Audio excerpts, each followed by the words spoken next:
আসসালামু আলাইকুম ভিউয়ার্স, আমি ডাক্তার মাসুম সরকার বলছি। আশা করি আপনারা সকলে ভালো আছেন। আমি প্রতিনিয়ত বেশ কিছু সংখ্যক সিমেন অ্যানালাইসিসের রিপোর্ট দেখি।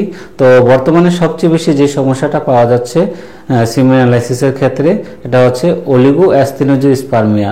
তো অলিগো অ্যাস্টেনোজোস্পার্মিয়াটা কি এবং অলিগো অ্যাস্টেনোজোস্পার্মিয়া হলে করণীয় কি, এই সম্পর্কে তথ্যবহুল গুরুত্বপূর্ণ আলোচনা করব ইনশাআল্লাহ।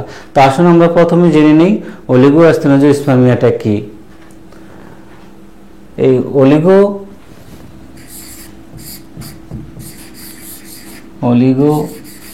অ্যাস্টেনোজোস্পার্মিয়া এটাকে অন্য আরেকটি নামে অবহিত করা হয়, তা হচ্ছে অলিগো অ্যাস্থেনোস্পার্মিয়া। তো এখানে দেখুন অলিগো, এখানে দুইটা টার্ম একসাথে একত্র করা হয়েছে। একটা হচ্ছে অলিগো হচ্ছে পরিমাণে কম, স্বাভাবিক যে রেঞ্জ থাকার কথা এই স্বাভাবিক থেকে কম হওয়া হচ্ছে অলিগো। আর অ্যাস্থেনোজোস্পার্মিয়া হচ্ছে শুকানোর যে মুভমেন্ট, চলাচলের যে গতি, মুভমেন্টটা কম। তার মানে এখানে দুইটা প্রবলেম আছে, একটা হচ্ছে শুকানোর পরিমাণ কম আর একটা হচ্ছে শুকানোর চলাচলের গতি কম। এই দুটো একত্রে বলা হয় অলিগো অ্যাস্থেনোজোস্পার্মিয়া। তো আমরা যদি একটা রিপোর্টের মাধ্যমে দেখি বিষয়টা বুঝতে সহজ হবে। এখানে দেখুন টোটাল স্পার্ম কাউন্ট 1 মিলিয়ন পার মিলিলিটারে। তো যদি 5 মিলিয়নের কম থাকে তাহলে এটা সিভিয়ার অলিগোস্পার্মিয়া হিসেবে গণ্য করা হয়। তো এর নর্মাল রেঞ্জ হচ্ছে 16 মিলিয়ন পার মিলিলিটার বীজের মধ্যে 16 মিলিয়ন থাকতে হবে। যদি এর কম থাকে তখন তাকে অলিগোস্পার্মিয়া হিসেবে গণ্য করা হয়। আর মোটিলিটির ক্ষেত্রে অ্যাক্টিভ মোটিলিটি থাকতে হবে 32% আর স্লো মোটিলিটি থাকতে হবে, এই অ্যাক্টিভ এবং স্লো দুটো মিলিয়ে থাকতে হবে 42%। যদি এর চেয়ে কম থাকে তখন তাকে অ্যাস্থেনোজোস্পার্মিয়া হিসাবে গণ্য করা হয়। তাহলে শুক্রাণুর পরিমাণ যদি স্বাভাবিক থেকে কম থাকে, মানে 16 মিলিয়নের যদি কম থাকে আপনার টোটাল কাউন্টটা, তাহলে এটা হচ্ছে অলিগোস্পার্মিয়া।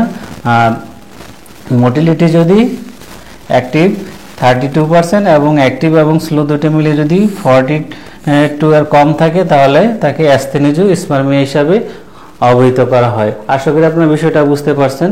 তো এই অলিগো অ্যাস্থেনোজোস্পার্মিয়া হলে করণীয় কি? অলিগো অ্যাস্থেনোজোস্পার্মিয়া হলে আপনাকে অবশ্যই কিছু নিয়মকানুন ফলো করতে হবে।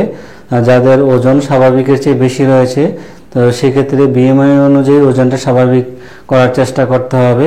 আর আমরা যারা শহরাঞ্চলে বসবাস করি তাদের বেশিরভাগই শারীরিক অ্যাক্টিভিটিসটা কম থাকে, এর জন্য প্রতিদিন 30 থেকে 45 মিনিট এক্সারসাইজ করতে হবে।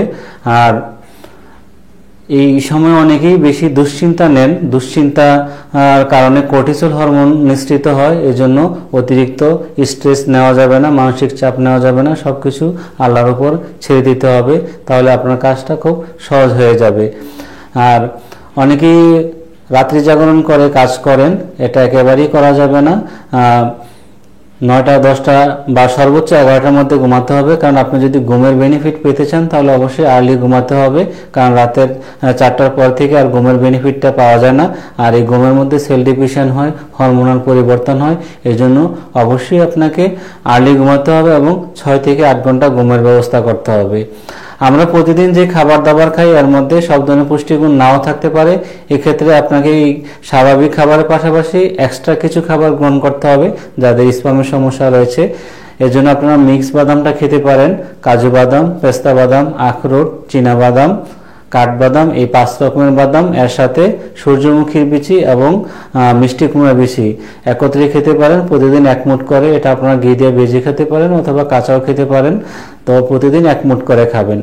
আর ভিটামিন সিটা খুবই গুরুত্বপূর্ণ স্পামের মোটিলিটি বাড়ানোর জন্য, সেক্ষেত্রে আপনারা ভিটামিন সি জাতীয় খাবার, পেয়ারা, মালটা, আমড়া, কমলা এগুলো খেতে পারেন। আর প্রতিদিন বা মাঝে মাঝে আপনারা খেজুর খেতে পারেন, কলা, একটা দেশি মুরগির ডিম অথবা একটা হাঁসের ডিম খেতে পারেন। আর সবজির মধ্যে ব্রকলি, টমেটো, পালং শাক এটা খেতে পারেন, এটা স্পাম বৃদ্ধিতে খুবই গুরুত্বপূর্ণ ভূমিকা পালন করে। তো এই আর যাদের নেশাদার দ্রব্য পান করার অভ্যাস রয়েছে এগুলো অবশ্যই বিড়ি সিগারেট তামাক দরজা এগুলো অবশ্যই পরিত্যাগ করতে হবে। আর যাদের ডায়াবেটিস বা হাই প্রেশার রয়েছে এটাও নিয়ন্ত্রণে রাখার চেষ্টা করতে হবে। আর আপনার ডাক্তারকে অবশ্যই অবহিত করতে হবে যে এই ওষুধগুলো স্পামের উপর কোনো ধরনের বিরূপ প্রতিক্রিয়া করে কিনা এই বিষয়টা অবশ্যই খেয়াল রাখতে হবে। তো আপনার লাইফস্টাইলের পরিবর্তনের পাশাপাশি যদি আপনি খাবারের মেনুটা কিছুটা চেঞ্জ করেন, অনেকে আছেন যে বাইরের খাবার খান, বাইরের খাবার খেতে অভ্যস্ত, এটা অবশ্যই পরিত্যাগ করতে হবে। কারণ বাইরের খাবারগুলো মজাদার বানানোর জন্য অনেক ধরনের কেমিক্যাল ইউজ করা হয়। এই জন্য যেহেতু আপনার স্পামের সমস্যা, এই জন্য আপনার অবশ্যই বাইরের খাবারগুলো অ্যাভয়েড করতে হবে, যতটা সম্ভব ঘরের তৈরি খাবার খেতে হবে। আর সফট ড্রিঙ্ক একেবারেই খাওয়া যাবে না। তো লাইফস্টাইল এবং খাদ্যাভ্যাস পরিবর্তনের পাশাপাশি আপনাকে চিকিৎসা গ্রহণ করতে হবে। আপনারা যদি অ্যালোপ্যাথিক ডাক্তার দেখাতে চান তাহলে অবশ্যই ইনফার্টিলিটি ডাক্তার দেখাবেন অথবা হোমিওপ্যাথিক চিকিৎসা গ্রহণ করতে পারেন। বন্ধ্যাত্বর যে কোনো সমস্যার জন্য নারী এবং পুরুষদেরকে আমরা হোমিওপ্যাথিক চিকিৎসা দিয়ে থাকি, আপনারা হোমিওপ্যাথিক চিকিৎসা গ্রহণ করতে পারেন। কেউ যদি রিপোর্ট দেখাতে চান তাহলে আমাদের হোয়াটসঅ্যাপ নাম্বারে পাঠিয়ে দিন। ভিডিওটা যদি ভালো লাগে তাহলে অবশ্যই লাইক দিবেন, কমেন্ট করবেন, বন্ধুদের সাথে শেয়ার করবেন, সাবস্ক্রাইব করে আমাদের সঙ্গে থাকবেন। দেখা হবে পরবর্তী ভিডিওতে। ততক্ষণ পর্যন্ত আল্লাহ আপনাদের ভালো রাখুক, সুস্থ রাখুক এই কামনায়। আল্লাহ হাফেজ।